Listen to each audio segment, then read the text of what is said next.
बालेश्वर जिला खैरा ब्लॉक नयाखंडी गाँव में बाघर आतंक देखा मिली। बाघ भयर गाँव में लोक ताटी कबाट खोलुना बाघ को आहत कर वन विभाग पूरापूरी विफल पलटि।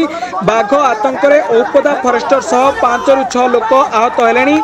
बाघ को एपर्यंत धरा जाई पारि नथिबारु लोक एवं भयभीत अवस्था रही।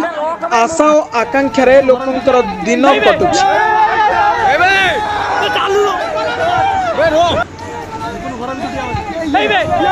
बालेश्वर देवाशीष दास रिपोर्ट ब्लैक न्यूज ओडिया।